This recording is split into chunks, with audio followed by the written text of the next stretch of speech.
What's up, guys? Welcome to episode 109 of Maine-Ly Heckin Sports. I'm your host, Carter Bruce, back again with another episode. And guys, I'm glad to be back. I needed that 1 week hiatus. Again, if you didn't check the Instagram story, I was fixing, if you are a regular, haven't had an episode on Spotify, I believe, since last May.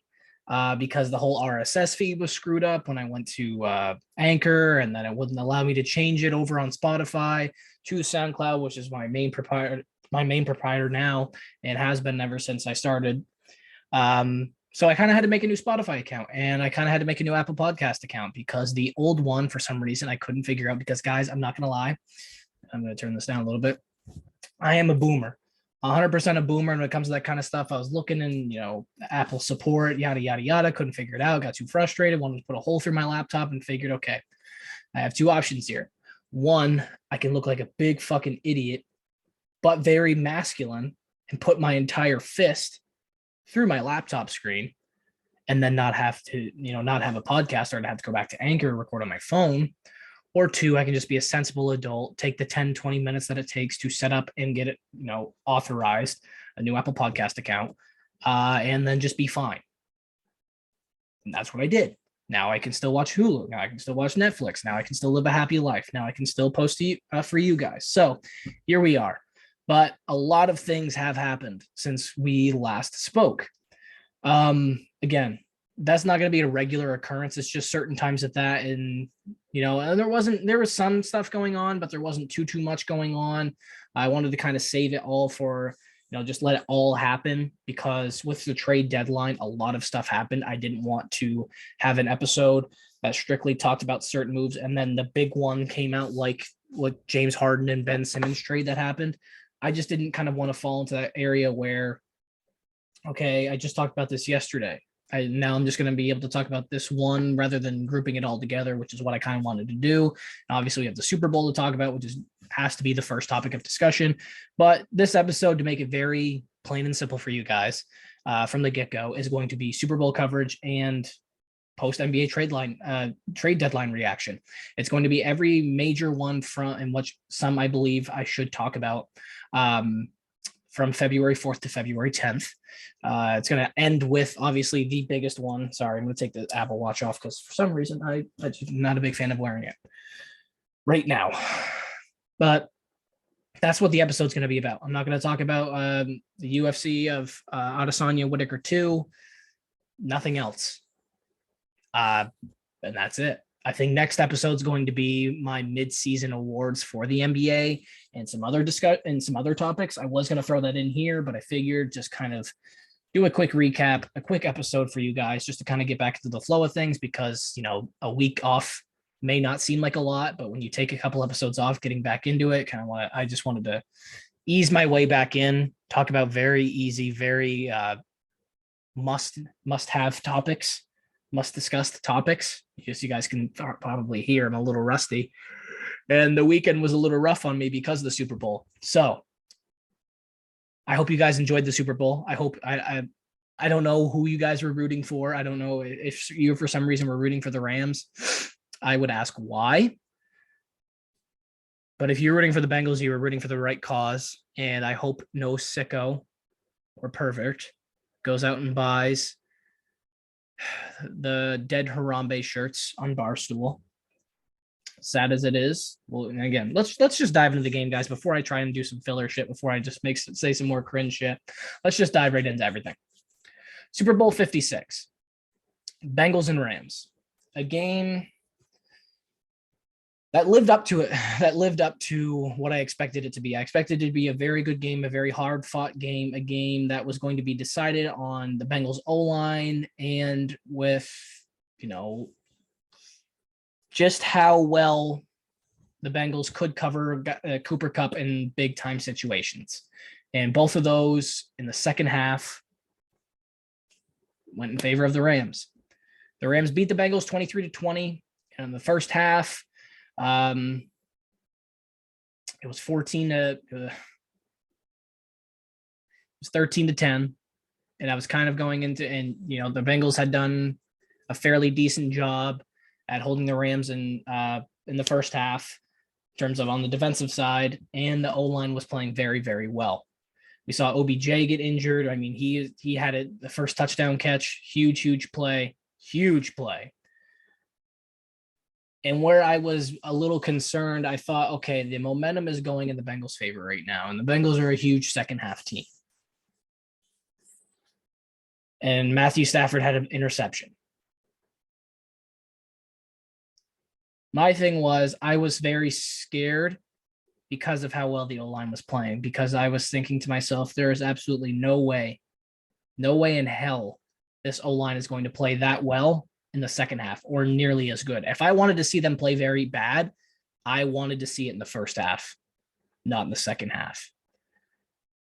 And it just all seemed as if it was going right for the Bengals. First play of the second half, 75-yard touchdown pass to T. Higgins. And then they picked off Matthew Stafford. And if they went down and scored a touchdown, I think they just would have sucked the air out of the stadium for all Rams fans.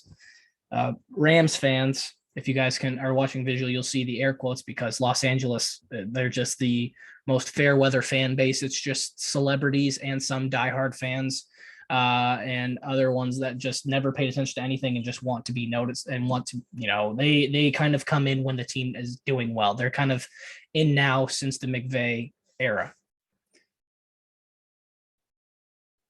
And I thought the Bengals really messed up when they only got 3 points after that pick. I think if they would have scored a touchdown, I think it would have killed the entire momentum for the Rams. I think it would have shut them completely down. I think they were doing a very good job at running the ball with Mixon. They were doing a very good job at mixing it up. No pun intended, but the defensive line of the Rams just went on an all-out attack. Von Miller, Aaron Donald, Leonard Floyd, then Jones, who was coming out of nowhere. They were just getting to Joe Burrow whenever they wanted, ending up with 7 sacks, and just put poor Joe Burrow on his ass again and again and again and again. And I believe it was Shannon Sharp dropped this statistic. In 22 dropbacks, he got sacked 7 times. Their last 5 possessions, they had 50 total yards. They went punt, turnover on downs. After that field goal, maybe it was where they had, after that field goal, they had 50 total yards of offense. So what the Bengals did to Patrick Mahomes, the Rams did to Joe Burrow. Completely shut him down. Burrow had an average game of 22 for 30, 263 and a touchdown. There are certain points where he did very good, and there are certain points where he just did a very average job. You had Matthew Stafford, who came up in big moments. I just have been riding that wave of saying Matthew Stafford has yet to have a Matthew Stafford-esque game in terms of bonehead plays, and it throws a couple picks. And he had this game. This was everything the Bengals needed. They only gave up 283 yards to Stafford. Yes, they gave up 3 touchdowns. He got one early. They were moving the ball down the field very well in the first few possessions of the first half. Then the Bengals defense kind of kicked it in gear, still did a very good job in terms of holding this Rams high-powered offense, obviously with Odell Beckham going out, and they don't have Robert Woods, still holding them to 23 points when it looked like it was going to be a lot more of a high-scoring game when their first sequence happened. It all just came down to Cooper Kupp. And in my mind, I'm not going to take anything away from Cooper Kupp. And obviously he was the MVP on the offensive side. I thought Aaron Donald should have won MVP, but I'm not going to take anything away from Cooper Kupp, because it's just that same situation of they know, and everybody on the entire planet that watched football knew when the ball was going to Cooper Kupp. And the Bengals couldn't stop him. The Bengals couldn't do anything about it. They maybe tried, but at certain points, it didn't look like they tried. When you throw Eli fucking Apple on Cooper Kupp, arguably the best wide receiver in the NFL, having one of the best years of all time, I just don't see where you think anything's going to go right, because Eli Apple's a bum. Obviously, much better athlete than 95% of us on the planet. But He's a lot of bark and little bite, if any bite at all. Goes on calling people babies, making, trash talking a lot of people, but doesn't really back it up all that much. His biggest play of the year was tackling Tyreek Evans before the first half of the game ended in the AFC Championship. Huge play, regardless. But he talks a lot for a guy who really is targeted by a majority. He is a part of the offensive scheme, who they want to attack the most. A Cooper Kupp, man. 10 targets, 8 receptions, 92 yards, 2 touchdowns, and the game-winning touchdown where it was just an easy fade route and you knew he was going to catch it. One-on-one coverage just didn't make any sense to me. One of my big keys for the game was to double Cooper Kupp in big situations like 3rd and longs on the goal line, within the last 10 to 15 yards of the end zone, you have to double Cooper Kupp. And they seem to do a good job of that at first, and then big third downs. In the fourth quarter, Cooper Kupp, huge third down catch, huge third down throw by Matthew Stafford. Very, very impressive throw. And then the touchdown. And I thought they did a good job of allowing them to play. Obviously, yes, they're going to miss calls here and there, but the call on Logan Wilson on Cooper Kupp when it was 3rd and goal, about to be 4th and goal, I thought he made a phenomenal play, was a stupid bullshit call. In my personal opinion, I think you let them play the way they did the entire game, but you're going to make that call then and there at that time. Like, I thought that was a bit excessive. I really thought that was a horrible call. I really thought that the Bengals maybe got screwed out of that. But then, of course, you can say, well, T. Higgins really had offensive and obvious pass interference on Jalen Ramsey when he got that 75-yard touchdown grab, which is true. But if you're going to allow that to happen, how are you going to call that on Logan Wilson in the last minute and a half of the game, of the Super Bowl? How are you going to call it at that point? How are you going to throw 3 flags in the final 5 plays of that Rams drive? You're throwing more flags in 45 seconds than you had in the entirety of the game, damn near. You're calling false starts, but nothing that was in terms of defensive holding, pass interference, or offensive pass interference, or offensive holding in terms of when the wide receiver was running their routes. You weren't really calling anything like that up until the end of the game, where it was the biggest moments, the biggest time for you to kind of swallow your whistle because it's game time. These guys need to play. You've been letting them do it. I would have been more understanding if these calls would have been made during the entirety of the game, but they weren't. They were called in what situation I believe to be the worst time to really blow the whistle out of your ass. And that, to me, was the biggest disappointment of the game. And, obviously for me, I as everybody knows, I was rooting for the Bengals. I wanted the Bengals to win. I don't believe, it's nothing against Odell Beckham Jr., Matthew Stafford, Aaron Donald, Von Miller, Sean McVay, or anybody within the Rams organization. I just don't think Los Angeles fans deserve anything because they're the most fair weather fans. They're the fakest fans on the planet. When this team sucks in 3-4 years, they will no longer care. When you looked at the most watched, most televised certain, in cities in the world, Los Angeles wasn't even in the top 10 because they didn't care. People in Los Angeles do not care. They are not legitimate fans. They are fake fans, fair weather fans. They're the fakest fan base on the entire planet. And then them calling themselves the City of Champions. Okay. If you're the City of Champions, then Boston has been the City of Champions 4 times in the last 20 years. In terms of multiple teams winning championships around the same time.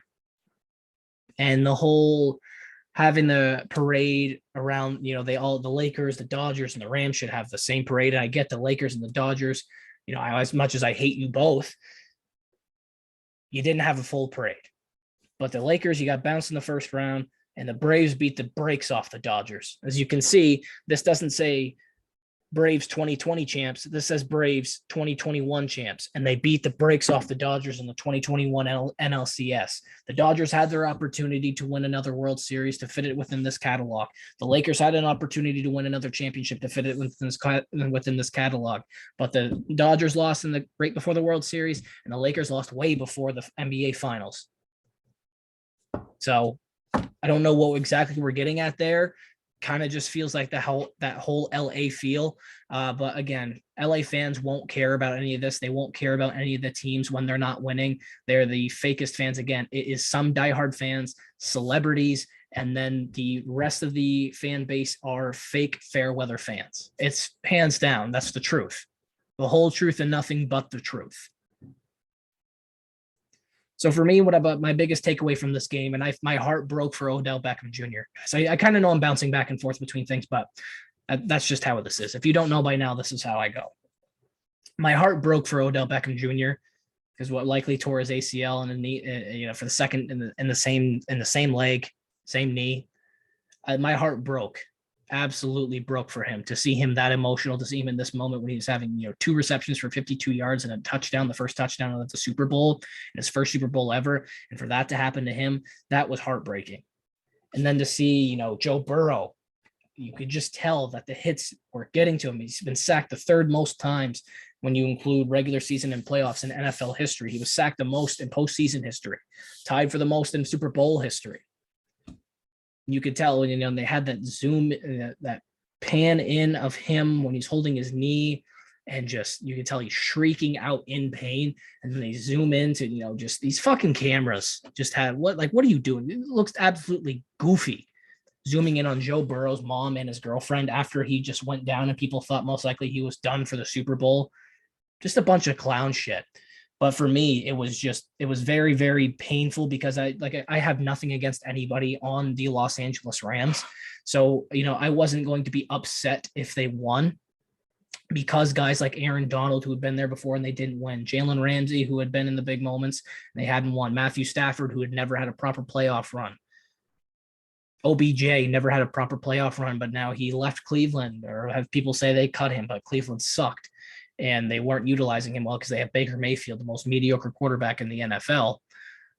But you have OBJ revitalized in Los Angeles with Matthew Stafford, and then he goes out and hurts himself like that. It was just the most painful thing to see, but it was so, I think I haven't felt more happy for an LA team than seeing OBJ crying after they won the Super Bowl. It was great to see. It was absolutely phenomenal to see. I wish we could have seen more of OBJ in this game. I completely disagree with people saying that this game would have been a blowout if OBJ wouldn't have gotten hurt. Yes, of course, it changes the course of their offense. It changed, the Rams couldn't get anything going on the run, so they kind of knew where the Bengals defense knew what the Rams were trying to do. I think that's more of a bigger strike against the Bengals when they had other guys making plays, like the tight end. I can't exactly remember his name, who, nobody really knew who he was in the regular season and the postseason, but Van Jefferson wasn't making the catches. So you kind of knew who the ball was going to, who this was going to be run through, because they couldn't run the ball worth a damn. Your D-line was holding them up like no other defense. It was just absolutely phenomenal. That rush defense is legit. And you couldn't still shut Cooper Kupp down. You knew who they're going to have to go to beat you, and you still couldn't do anything about it. It's on the defensive coordinator. It's on the head coach. If it's on the players, just maybe making the wrong reads and not following script. I just don't understand where you go and not doubling Cooper Kupp every single time, and how you allow him to get those 3rd and 8s, 3rd and 10s. You allow him to get, open in the end zone and open down the field so many, time after time after time. I understand how good Cooper Kupp is. I've never been a high caliber athlete covering another high caliber athlete, but it just doesn't seem to make sense to me that he is doing this time and time and time again. I understand how good he is. I understand how good other guys have been. You can only hold them to so much, but you had guys, Randy Moss, when he was on the Vikings, absolutely torching everybody. He had Chris Carter that other guys had to focus on. You had Jerry Rice. He had Terrell Owens later in his career that other guys had to focus on. Randy Moss, again, when he went to New England, they had Wes Welker, another guy that people had to focus on. You have Terrell Owens. Jerry Rice early in his career. You can go late into his career, maybe, you kind of had that same thing there. But, Tyreek Hill, Travis Kelce is there with him, and vice versa when you're looking at Travis Kelce. A lot of these big-time wide receivers, you should be able – the game plan should be when their 2 guy goes down, they don't have that 3rd guy that can beat us. They don't have that 3rd guy that can step up to that number 2 position, fill in for a guy who already had 2 catches for 52 yards and a touchdown. we take out Cooper Kupp completely for the rest of this game, or we attempt to, or just double him, who are they going to throw the ball to? They can't already run, so we know they have to throw the ball. And it's just, for me, it was painful to see them time and time again allowing that to happen. It was painful time and time again for me to see them allow Joe Burrow to get sacked as many times as he did. The Bengals, their first 3 picks should be offensive linemen, because that offensive line sucks. They did not do their job. They did a phenomenal job in the first half. But again, if I'm a Bengals fan, I would have been shitting my pants, because you say, okay, we did this good in the first half. We're not going to be able to do this good in the second half. And that's going to change the game. But you look at this, and it was the Rams stars just played better than the Bengals stars. Aaron Donald played better than any defensive player on the Bengals did. 4 total tackles, 2 sacks, 2 tackles for loss, 3 QB hits. You know, you look at Cooper Kupp, obviously he had more receiving yards than Jamar Chase. T. Higgins had 100 receiving yards, 2 touchdowns, but 75 of his yards, were on that 1 touchdown grab. Joe Mixon, I think they just played him in the end of the game. They didn't really play him all that well. You had a 2nd and 1, 3rd and 1, 4th and 1, and you couldn't get 1 yard. I mean, you didn't have Joe Mixon in there at all, which didn't make any sense. You know, he had 15 carries for 76 yards, averaging 4.8 yards per carry. He had 1 pass completion for 6 yards in the touchdown. There's the other one that T. Higgins grabbed. I just think it was mismanagement. I just think it was nerves. I think kind of that first Super Bowl against the Patriots really helped Sean McVay control this late in the game, to really compose himself, to really understand how he had to change the game plan throughout the entirety of the game. I think Zach Taylor just kind of panicked at certain moments. I think he panicked when they scored that touchdown in the first play of the second half, and they picked Matthew Stafford off, and they got that field goal. I think he kind of panicked when the Rams were still coming at Burrow. And then he realized they were getting off the field quicker and quicker and quicker. And as good as their defense was doing, they weren't going to be able to hold up the Rams for that long. They weren't going to be able to maintain that lead the entirety of the game if he wasn't changing up the game plan, and it just wasn't happening. So you have to give all the credit in the world to the Rams. They played phenomenal. You have to give all the credit in the world to the Bengals. They played phenomenal. I think both of these teams provided a very, very, very entertaining Super Bowl. And you match that with one of the best halftime performances of all time. You know, shout out to Dr. Dre, Snoop Dogg, Eminem, Mary Blige, 50 Cent, Anderson .Paak, Kendrick Lamar, Anderson .Paak. I don't know how to pronounce his last name. I always do it one way or the other, but those performers did a phenomenal job as well. Like that halftime show, I'm not a big halftime show guy. I just haven't found them very entertaining. I go take a shit. Honestly, that's what I do. After eating all that food, I take a halftime dump, and then I kind of come back out and the game's almost about to start. You know, after that dump, make yourself another plate. We're ready to go for the second half. But I didn't want to get up. I didn't want to miss a single thing. When 50 Cent was upside down, they showed him, and then they were playing in the club. It was phenomenal. You know, Dr. Dre and Snoop Dogg, you can tell those guys have unreal chemistry. Obviously, they worked together for decades. And Eminem, who doesn't love Eminem? Kendrick Lamar killed his part. Anderson .Paak killed his part. Mary Blige, phenomenal job. She did amazing. It was just incredible. It was an incredible experience just to be, sitting there and watching. I can't imagine what it would have been live. But overall, I think the Bengals had a phenomenal season. You really can't tear down anything they did. Obviously, there's some very questionable things during the big time game, but it's a very, very young team. Though it kind of sucks that it could possibly, you never know when you're going to get back. You can't tell yourself, okay, we made it this year, we're definitely going to be here again in the next few years. You can tell yourself that, but it's not going to be true. You have guys like Dan Marino who got there early in his career, and look what happened. An all-time great, never got back. And it sucks because we honestly want to see I want to see Joe Burrow be very successful in terms. Obviously, I know how successful he's going to be in regular season, but postseason, these kind of things come to you, unless you're Brady. They're not going to come in an every 2-3 year clip, and even Brady had a 10-year hiatus. You have to take advantage of the moments that are given to you, and I think the Rams capped off a phenomenal season. They definitely capitalized off of getting guys like Matthew Stafford, OBJ, Von Miller, putting guys like Jalen Ramsey on the squad. We have Aaron Donald, who's talking about retirement, but you really put this team together and it was championship or bust, and they got championship. And for the Bengals, a very, very entertaining young team that's going to be fun to watch for years to come. And again, just the Super Bowl was everything I thought it would be. A very entertaining game, very entertaining halftime show. And that's really all I got.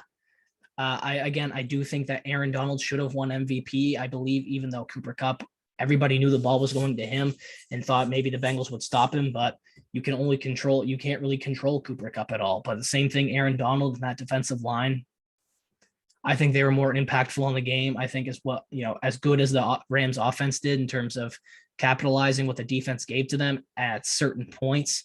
I believe that if the defense didn't cause four straight punts and then a turnover on downs, if one or two of those would have resulted in a field goal, or one of those would have resulted in another touchdown, the game's not the same. So I think you have to give more credit to the defense than the offense. So for me, I would have given it to Aaron Donald, but I'm not going to be mad at Cooper Kupp. So that's my reaction to Super Bowl 56. I need to know, do you guys agree that Aaron Donald should have won? And two, where do you rank that halftime show? Where do we all rank that halftime show right there? Because again, to me, that's easily top 3 all time, just because it's just my kind of music. That's what the kind of stuff I listen to. I felt like it was just very well executed. I think that every person dominated their role. They did a phenomenal job. So where do you guys, is that your guys' top 3? Were you really messing with that halftime show? And if not, what are some, who would you like to see next year? Do we kind of want to see this same theme in terms of the hip hop style of music at the halftime show? Because I know it's typically, pop, rock, and that kind of stuff, which, I like listening to rock music. But if I, in my heart of hearts, I want hip hop. I just don't know who they would have next year, but you guys just let me know. But again, Super Bowl 56, phenomenal experience to watch. And I am going to be depressed for the next 6 months, 6 months, whatever it is, till football starts back up, because it's just the sport that gets my blood boiling the most and just gets the blood going the most. I love football. I will miss you very, very much. I will try to fill that void. It most likely will not be done, but we can always try. So my dad always says, gotta try some other things to fill the voids, the biggest voids in your life. He's never said that in his life, but I figured if I'm going to say some stupid shit, I might as well blame it on my dad. But anyway, post NBA trade deadline reaction.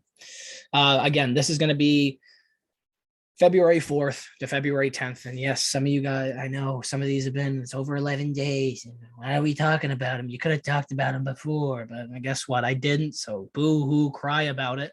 And we'll be fine. We will be fine. So starting with February 4th, the first big one was the Blazers trading Norman Powell, Robert Covington to the Clippers for Eric Bledsoe, Justice Winslow, Keon Johnson, a 2025 second-round pick via Detroit. Norman Powell and Robert Covington, two very good 3-and-D guys. You had Norman Powell averaging around almost 19 points per game, and you had Covington averaging near 8 points per game, and he is a very good perimeter defender. As we know, Norman Powell now has fractured his foot and is out indefinitely, but beforehand, I was looking at this okay, Powell and Covington, matched up along with Paul George and Kawhi Leonard, who at the time people were rumoring that Kawhi Leonard could possibly still come back. These two guys were perfect alongside these two. I don't get what when I first saw this, I was like, this is perfect for the Clippers, but the Blazers, I thought we wanted to keep Damian Lillard because you're getting rid of all the guys that make sense to have by his side. 3-and-D guys, which is what I believe is the best fit around Damian Lillard. But apparently I am a nut job. And apparently everybody else that thinks they know something about basketball is a nut job. And it just made me feel even worse for Damian Lillard because he's the guy that's been the most loyal guy in the NBA, has turned down many, many times to go to a better situation to win championships because he believes that much in Portland. He put his heart and soul, blood, sweat, and tears into Portland, and they just constantly spit in his face. Spit in his face and then whack him right in the fucking eye with a hand towel.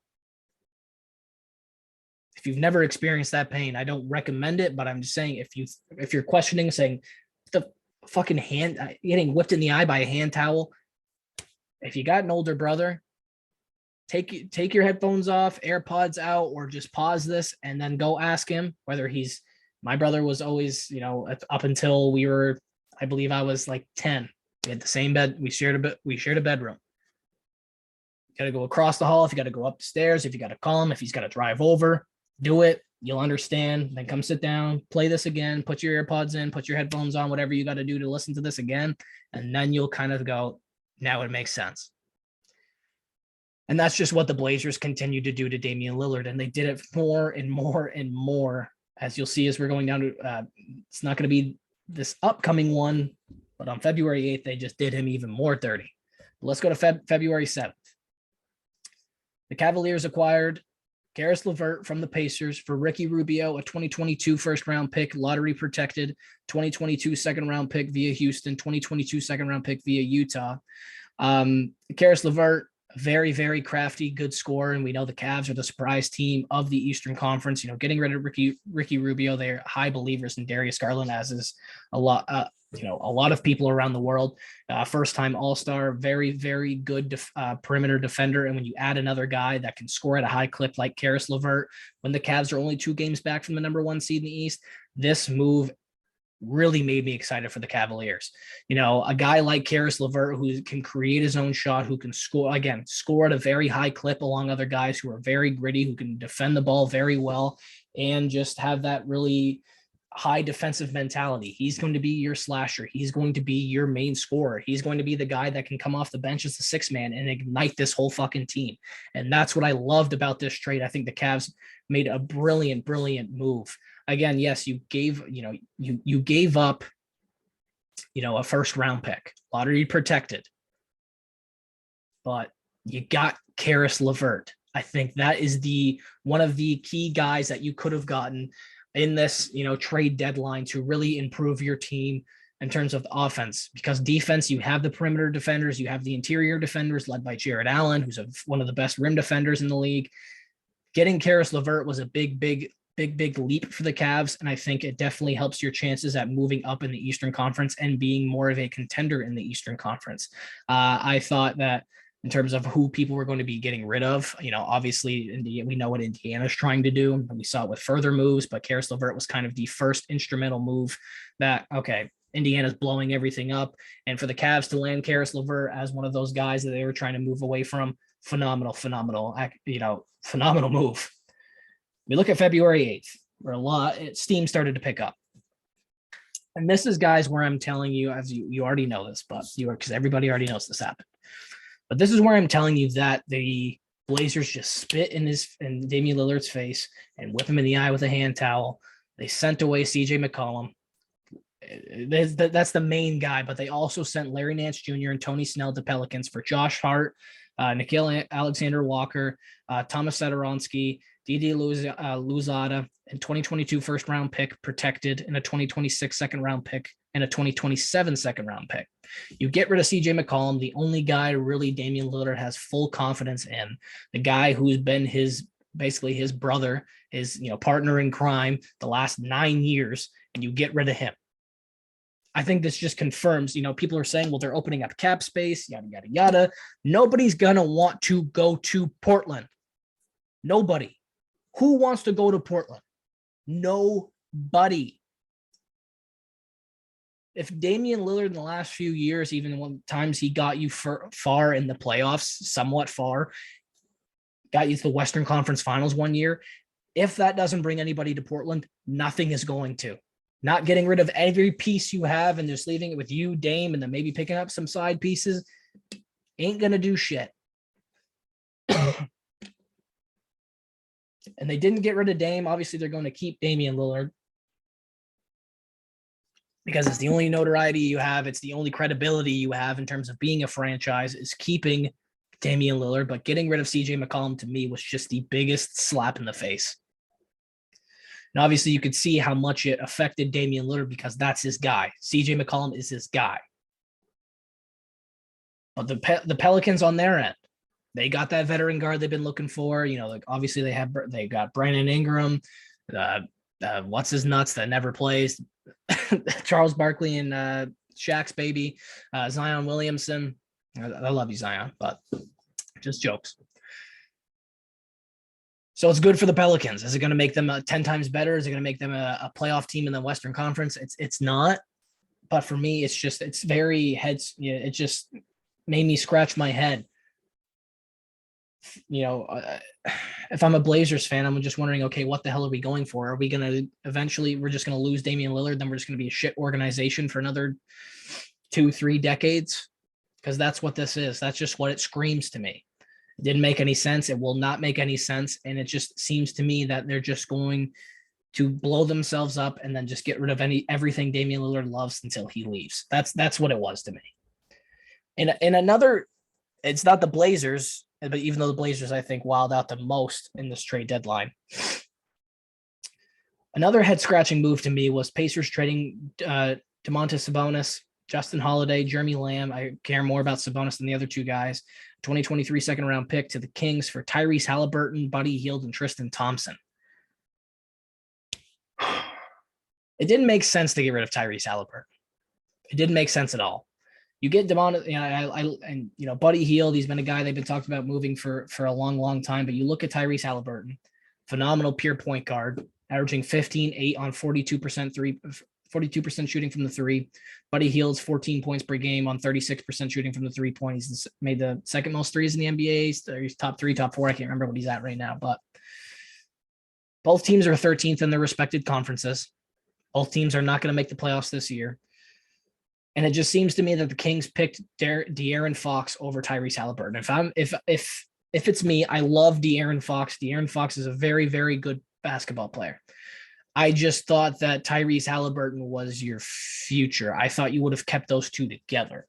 And I understand that you wouldn't have got Sabonis without probably getting rid of one of the two, but they chose Tyrese maybe because they're more familiar with De'Aaron Fox. They're more comfortable with De'Aaron Fox with his development thus far. And keeping him, I'm not sure. But where the only positive I could focus on is pairing De'Aaron Fox with a natural big, just like the purest big man they possibly could have, given him. Guys 19, 10, and 5 can score from all three dynamics of the floor, can post guys up, mid-range, 3-point. So those two together, you kind of like, maybe it makes the Kings somewhat watchable. I'm not sure, and it didn't make sense to me for the Pacers. I mean, you stick poor Tyrese Halliburton in Indiana. You got rid of Karis LeVert. You got rid of Sabonis, but now you're getting Halliburton. So what are you really trying to do here? Are you trying to blow the team up and then just make it a very young team and then just draft? Like Tyrese Halliburton's a good player to really fit other guys around, but to me, it didn't all make sense there. If I'm the Kings, obviously you don't have a very bright future, in my personal opinion, even with Tyrese Halliburton. Pacers, yeah, we know you're a very bit, fringe playoff team. You had been the last few years, but now you just sucked a lot more than a lot of people expected you to, kind of blowing that up. And now you have Tyrese, you have Buddy Hield, Tristan Thompson, and the Kings, you have De'Aaron Fox matched with Sabonis. Just very, very confusing. But if I'm the Kings, I kind of look at it from the only positive standpoint you have is you have De'Aaron Fox still with a good big man. That's really what you have. And I mean, it's just the Kings being absolute morons. It's the Kings are going to be the Kings. That's why they're going to be one of the biggest and will remain one of the biggest laughing stocks in the NBA. But it's just, what are you going to do? Did we really expect anything less from the Sacramento Kings than for them to pull this kind of thing off? Because I really didn't. At first I was like, wow, that is incredibly stupid. And I slapped myself in the face, kind of thought to myself for a minute and said, it's the Sacramento Kings. What else do I expect? So at the end of the day, what are you going to do? February. Okay. These next couple ones I'm going to kind of run through quickly because, guys, I'm going to be very honest. Some of these I have in here, I was going to have my buddy, as you guys know him very well. He's been on here a few times. Chris Caldwell, love the kid, but he had to cancel on us last minute because he's a dink, but it's fine. I love him still. You guys should too. But I'm going to run through these next 3-4 very quickly. February 9th, the three-way trade was made between the Jazz, Blazers, and Spurs. Jazz got Nickeil Alexander-Walker via Portland and Juancho Hernan-Gomez for the Spurs. Blazers got Joe Ingles via Utah, Elijah Hughes, and second-round pick. Spurs got Thomas Satoransky from Portland and a second-round pick via Utah. For the Spurs, I love to see to get the second-round pick. I love for us to accumulate picks around DeJounte Murray because that's the guy we're building around. If I'm the Blazers, okay, you're trading guys, everybody away, but you get Joe Ingles, who's a good sharpshooter, so it doesn't really make any sense. If you think Joe Ingles is going to save you and is going to make Damian Lillard stay, it's not going to happen. If you're the Jazz, I just think you're trying to make, cap space. Cap space is basically what I thought they were trying to do. February 10th, the Celtics trade Bol, PJ Dozier, future second-round pick, and cash considerations to the Magic for 2023 second-round pick. Good pickup for them because the Magic are most likely they suck this year and they will suck next year, so it's going to be a good second-round pick for them. February 10th, the Raptors trade Goran Dragic in 2022 first-round pick to the Spurs. For Thaddeus Young, Drew Eubanks, and a 2022 second-round pick. Again, love us getting a first-round pick. The Raptors are going to be a fringe playoff team. They're kind of moving their way up. They could move their way down with the way the Eastern Conference is stacked up. I want us to stack up as many possible picks in the next few years because I want to build around DeJounte Murray. I don't know how many times I have to say it. I say that to the day I die. I want to build around that man. Love DeJounte. Again, February 10th. Suns trade Jalen Smith in 2022 second-round pick to Suns for Torrey Craig. He's back in Phoenix and cash considerations. I think Torrey Craig. Suns trade to the Suns. Yeah, no, Pacers to the Suns. Okay, guys, I'm an absolute idiot. But Torrey Craig back in Phoenix. I think they're going to love to see him. The best team in the Western Conference, best team in the league in Phoenix. They're going they're trying to go back to the finals yet again. And a good pickup for the Suns, and the Pacers obviously just trying to move everybody around. Another February 10th trade, one I was a big fan of. Hornets trade Vernon Carey Jr., Ish Smith, and a 2023 second-round pick, Boston's pick via Charlotte, and it was to the Wizards for Montrezl Harrell, and I think that is a very good pickup for them. He's a very good defender, interior scorer, rebounder, and is what really the Hornets need. They need that ignition off the bench, and he fits in well around guys like Terry Rozier, around LaMelo Ball, Gordon Hayward. He fits around that system very, very well, and I liked it for the Hornets. They have a very young team, but they're getting gritty veterans around them. Montrezl Harrell, again, is a guy you can't complain about having on your team, and it's good. And you can tell first couple of games he played with them, they've meshed very well. He's a great guy to have in the locker room, in my personal opinion. I think obviously a lot of things that went down with the Clippers, and then he went to the Lakers. Maybe, we saw how the Clippers kind of blew up there, but for me, I like the Montrezl Harrell pickup by the Hornets. I think it was very smart and calculated and adding to your team because it looks like you're most likely going to be a playoff team this year. Another February 10th, but this is a four-way trade. I'm not going to read this off here, every single thing in here, but the big things are the Bucks got Serge Ibaka, a big rebounder and interior defender that they need, also a big man that can shoot fairly well. Clippers got Rodney Hood. Looking at other guys here, Kings got Dante DiVincenzo, Josh Jackson, Trey Lyles. Clippers got a second-round pick, and the Pistons got Marvin Bagley Jr., which we kind of figured that he was going to be gone because Marvin Bagley, when he came out, don't want to say he was overrated. He was overrated, but he's going to have a decent career. He's going to live his life. He's going to make millions of dollars. So congratulations to him. But going to the Pistons, it's not going to be anything shocking. He's not going to have a revival of his career and look like the Marvin Bagley maybe he did in high school. So there we go.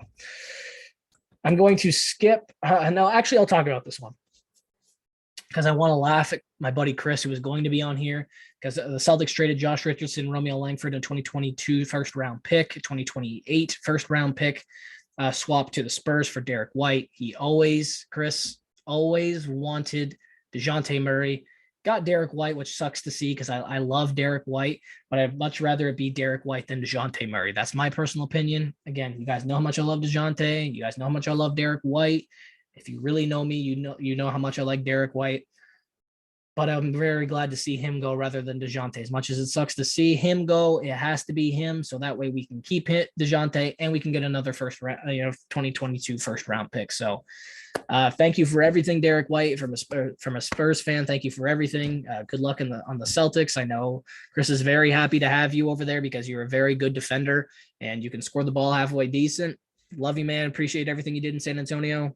But now, got to come at you. Another February 10th trade. These are the last two. These are the big two, in my personal opinion. That happened on February 10th. These are the two biggest ones in the last day of the trade deadline. The Mavericks traded Kristaps Porzingis and a 2022 second-round pick to the Wizards for Spencer Dinwiddie and Davis Bertans. It was inevitable that Kristaps Porzingis was going to leave Dallas. To me, I kind of figured it was going to happen in the offseason, or he was going to go somewhere. He was really just going to go somewhere else, but they kept him. And now we look at, I'm just going to look this up real quick, where the Mavericks are in the current Western Conference standings. They are currently, whenever my shitty computer wants to load, they're currently 5th. They are 3 games behind the Jazz for the 4th spot. So, but they're only a game ahead of the Nuggets, a couple games ahead of the Timberwolves, yada, yada, yada. You know how the playoff race has been going. But for Kristaps Porzingis to go, obviously he was supposed to be the big 2 guy for Luka Doncic. He had his moments. He had his games where he scored 30. He had his games where he had a good amount of rebounds. He had his game where he shot well from 3. But he just wasn't it. It just wasn't enough. But to go out there and get a guy like Davis Bertans who can shoot the ball well, but to get a guy like Spencer Dinwiddie who can do a lot on the floor, and I think he matches up well with Luka Doncic because he is a scorer. He likes to pass the ball. He's not a very selfish player. He's a very crafty player. I love them getting Spencer Dinwiddie. When I saw Mavericks getting rid of Porzingis and was going to the Wizards, I was like, the guy they have to get. Since Harrell's already been picked up, they have. And, Harrell wouldn't have been equal to Kristaps, but guys, I just like that fit with Luka's style of play. Spencer Dinwiddie had to be. It had to be. And when they got him, I was like, damn. Okay. I like that pairing with Luka, and I like it, having Hardaway, and I believe Hardaway is healthy right now. I'm just going to double check myself, guys, so that way I don't sound like an absolute moron. Blah, blah, blah. I go to Basketball Reference, my favorite thing to look at. I suffered a fractured left foot January 25th, so that makes kind of sense why they went for him a little bit more. Guys, this is just football kind of kept me out of tune in the NBA, so I'm going to fully admit that. I stay up to date as much as I possibly can, but now I'm going to be fully dived in from All-Star break beyond. But getting a guy like Spencer Dinwiddie, who's a really, really solid second scoring option, who's a guy who's not afraid of the big moment. He's not afraid to go out there and score and really shoot the ball. He's not afraid to take over when Luka's having a bad game, when they're going to look to him if Luka's having a bad shooting night. Spencer Dinwiddie's a good guy. He's a good guy to have as that second weapon. Is he going to help them go to a championship? No. Is he going to help them maybe get past that first round? Absolutely. I like Spencer Dinwiddie's game along with Luka's. We know how good of a passer Luka is. He has high numbers in assists, obviously has a high number in turnovers as well, but he can really create a lot of space for Spencer Dinwiddie to have, that kind of room that he hasn't had. He had it with Bradley Beal, but it was for very, very, short term. But for me, I think pairing him with Luka, who's the more of a facilitator than Bradley Beal is. Bradley Beal is a pure scorer, one of the best we have in the NBA. I just think Luka, with his ability to pass, is going to make it very easy for Spencer Dinwiddie to get his numbers and beyond that. So I really like that pairing. I like what the Mavericks did. I think it was inevitable that Kristaps Porzingis was going to leave that team, but to get a guy like Spencer Dinwiddie, to add Bertans with that, who's a good 3-point shooter for his size, really, really good 3-point shooter. I think it's the perfect pairing. I think maybe, I don't know if Tim Hardaway Jr. is going to come back after a fractured foot, maybe for a playoff run, but I highly doubt it. But to capitalize, get a guy like Dinwiddie to fill in that position and to really help you in the long run. I assume they're not going to just want to let him go after this year, whatever his contract is. I can't 100% remember. Seems like it's probably a couple-year deal, but good pickup for them. Really, really solid pickup. But the big move, the thing I didn't think was going to happen. 76ers trade Ben Simmons, Seth Curry, Andre Drummond, and a 2022 first-round pick and a 2027 first-round pick to the Nets for James Harden and Paul Millsap. Now, that was the bomb I was not expecting to see. So now we have James Harden, Joel Embiid, Tobias Harris, Danny Green, and Tyrese Maxey. And the Nets, we have Seth Curry, Kyrie Irving, Patty Mills, Ben Simmons, whoever you throw in there, Kevin Durant, Andre Drummond, Andre Drummond, if he's going to be starting in there, Patty Mills probably coming off as a sixth man. But for me, I liked the trade a lot for both teams. Who I think won the trade, in my personal opinion, it's slight edge.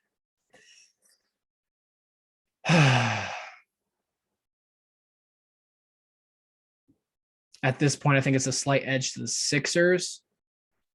Maybe. It was very hard for me to pick a winner out of this because I do really think that Harden and Embiid is a very good pairing. I think the number one option, obviously, for them is Damian Lillard, but to get a guy like James Harden who can run the point very well, you never know if he's going to be happy in a situation, but I think we know that Joel Embiid's not going to put up with this bullshit. And he says that Philly was his first option, but, when he's going out of Houston, but he literally said himself that get me out of here, get me to Brooklyn. So obviously Harden's talking out of his ass. He's been one of the biggest divas in the NBA. When he's unhappy, he's unhappy. He makes it very well known. He just plays very sluggishly. He does give zero to no effort and just goes out there, does what he does. And he's averaging 22, 8, and 10. I think he's still having a very good year. And I think his scoring numbers are going to go up with Embiid, and him and Embiid in the pick and pop game, pick and roll game, because Embiid can shoot the ball as well. But those lobs he's going to throw to Embiid is going to be a very, very deadly matchup. I think they're top 3 contender in the Eastern Conference. I think you put them up there with Milwaukee and the Nets because, again, I like Ben Simmons with Kyrie Irving and Kevin Durant. I love Seth Curry with that team. You have Ben Simmons who has guys like whatever happens, if you have all four healthy at the same time, but you have Kyrie Irving, Kevin Durant, Seth Curry, and Patty Mills all around him when his most successful year was the year where they had guys like Ersan Ilyasova, what's his nuts, Marco Bellinelli, and other guys around, and JJ Redick, guys that could shoot. It was just Ben Simmons, it's just the peak Ben Simmons. And you having the best, arguably the best player on the planet in Kevin Durant, one of the best players on the planet in Kyrie Irving. It's just, I think both teams have a match made in heaven. I think it was just something that needed to happen. I think Brooklyn was slowly just declining at a pace and at a rate that we didn't expect them to see. I don't think even they saw. Kevin Durant and James Harden and Kyrie Irving didn't really mesh that well. James Harden, just when he gets unhappy, I just like Joel Embiid. I just don't think Kevin Durant puts up with bullshit either, because we have reports coming out that James Harden wanted an ISO style offense, while Durant and Nash wanted a free-flowing offense. They wanted to be more equal all around the playing field for everybody. And James Harden, that's just not his kind of game. I don't think he's really going to get ISO with Joel Embiid, but I just like those two together. I think for Stephen A. Smith to say it's the worst move in Daryl Morey's career, it's a very stupid move by him. It's a very stupid comment by Stephen A. Smith. I think it's a phenomenal move, absolutely phenomenal move. You got rid of a guy who was not going to play for your organization. Obviously, you gave up guys like Seth Curry, Andre Drummond. He's doing a good job of rebounding for them, but he's not a franchise-defying player. But to get someone like James Harden who can make a clear impact, who've paired with Joel Embiid is one of the best duos in the NBA. I just don't see where the stupid move lies here. You're either going to have a guy, James Harden, who's going to come in and instantly play, or you're going to keep a guy like Ben Simmons who was not going to play for your team ever again. So to me, it just made sense. You moved on from Ben Simmons. He's very excited to be in Brooklyn. He's very excited to be playing with Kevin Durant and Kyrie Irving. He's very excited to just be a part of a new franchise, to have a fresh start. And I think for both teams, they both won. I think for both teams, they both moved on to the proper players. They both just made the moves that needed to happen. It's not what I expected to happen, but it did.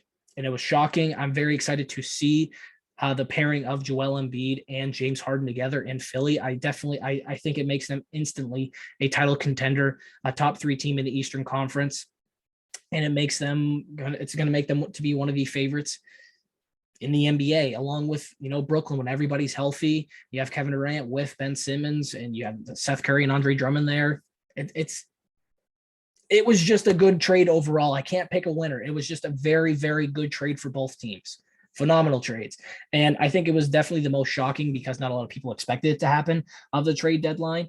I think besides the Blazers just blowing the team up and, again, spitting in Damian Lillard's face for everything he's done for them, I think the trade deadline lived up to the hype for the first time in a very, very long time in terms of the transactions that occurred. I was very entertained again, guys. I'm going to be more tuned in to the NBA since the NFL is done, but that was just a big part of this because I'm big football guy. It's my favorite sport to watch. But Sabonis, I just give Sabonis and Fox some time. I know they won their first game together, and Sabonis had a very good stat line. It doesn't make them a playoff team, doesn't make them a very, very good team, but still, Fox with Sabonis, I like how that looks on paper, and I kind of like how their play styles go together. But just give it some time. Give some of these things some time. If you're a Blazers fan, give up, though. That's the only thing you don't want to give time. If you're a Blazers fan, just give up. But last thing I'm going to ask for you guys to do, let me know who you think will make it further in the playoffs. 76ers or the Nets? Who do you think? Let me know. But that's all I have for you guys this episode. I'm like a fucking mayor, but thank you guys so much for everything. Thank you so much for the support on the posts I've been making lately in the hiatus of the podcast. For the first time since May, guys, you can listen to this on Spotify, but also listen to this on SoundCloud. Apple Podcast is still kind of in the works because it's being stupid. I'm a boomer with this technology stuff, but if you guys like the visuals, it's released the day after. The audio is released on YouTube on the Sports Wave YouTube channel. So go check that out. Show some love. I thank you guys so much again for everything. You guys are nothing short of spectacular, but let me know what you guys want me to talk about, who you want me to have on as a guest, just if it's an interview or if it's, having people on here to chop it up. I got some interview ideas popping up in my head. I'm not gonna, spoil those to you guys, but I'm reaching out to some people here in the next week. So expect some great content moving forward. I love y'all. I appreciate y'all. And I'll see you at 110.